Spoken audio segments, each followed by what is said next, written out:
Өзінің құттықтау сөзінде Тәшенов жолдас былай деді. Господин вице-президент, дорогие друзья, от имени Президиума Верховного Совета. Маған керегі лауазым емес, қазақ халқының бірлігі мен жерінің тұтастығы. Ол арманыма жеттім. Елім, жерім орнында. Бұл ұлт үшін отқа түссе күймейтін, суға салса батпайтын, рухы мұғым тау тұлға Жұмабек Ахметұлы Тәшеновтің сөзі. Кешегі тұтас ұлтты уысында ұстамақ болған Кеңес империясының басшысына батыл қарсы тұрып, дәлелді уәжі мен тойтарыс бере білген Жұмабек Тәшеновтің талай ерлігі бүгінгі ұрпақтың санасына рухани азық болары сөзсіз. Жұмабек Ахметұлы Тәшенов 1915 жылы Ақмола облысының Аршалы ауданы Танагүл ауылында дүниеге келген. Ақмола құрылыс техникумын бітірген соң қызметтік жолын аудандық атқару комитетінің хатшылығынан бастайды. Облыстық жер бөлімі бастығының орынбасарлығынан облыстық партия комитетінің бірінші хатшысы, Қазақ ССР министрлер кеңесінің төрағалығына дейін үлкен лауазымды қызмет атқарады. Тәшенов осындай жауапкершілігі жоғары қызметте отырып, артына аңыз болып қаларлықтай қазаққа ізгі жақсылықтар жасап кетеді.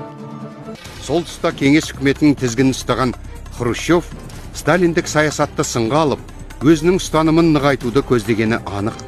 Хрущев Тәшеновтің батыл қарсы шыққан сөздеріне қызуғандылықпен шешім шығарып, оны бірден қудалауға амалы да жоқ еді.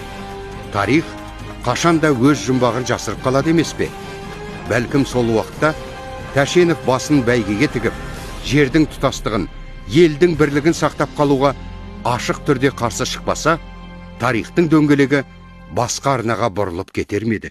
Қайраткер тұлғаның аңызға айналған ерліктерін қайталап айтып, ұрпақ санасында жаңғырту біздің рухымызға рух қосатын үлкен өнеге. Шын мәнінде тоталитарлық жүйеге қарсы шығу ол уақытта екінің бірі істей алмайтын ерлік пен пара-пар еді. Белгілі академик Ермұханов бұл туралы 60 жылдардың бас кезінде Никита Хрущев Қазақстанның 5 облысын тың өлкесі деп аталатын құрылым арқылы тікелей орталыққа бағындырып, іс жүзінде қазақ жерін күштеп бөлшектеуге жанталаса ұмтылған кезде республиканың аумақтық тұтастығына айтарлықтай қатер төнген еді. Бағымызға қарай, осы сәтте Хрущевтің буынсы жерге пышақ салған ұсынысына өжет басшы Қазақ ССР министрлер кеңесінің төрағасы Жұмабек Тәшенов батыл қарсы шықты. Ақыры, одақ басшысының бұл даурықпа дәмегөйлік пиғылы жүзеге аспай қалды.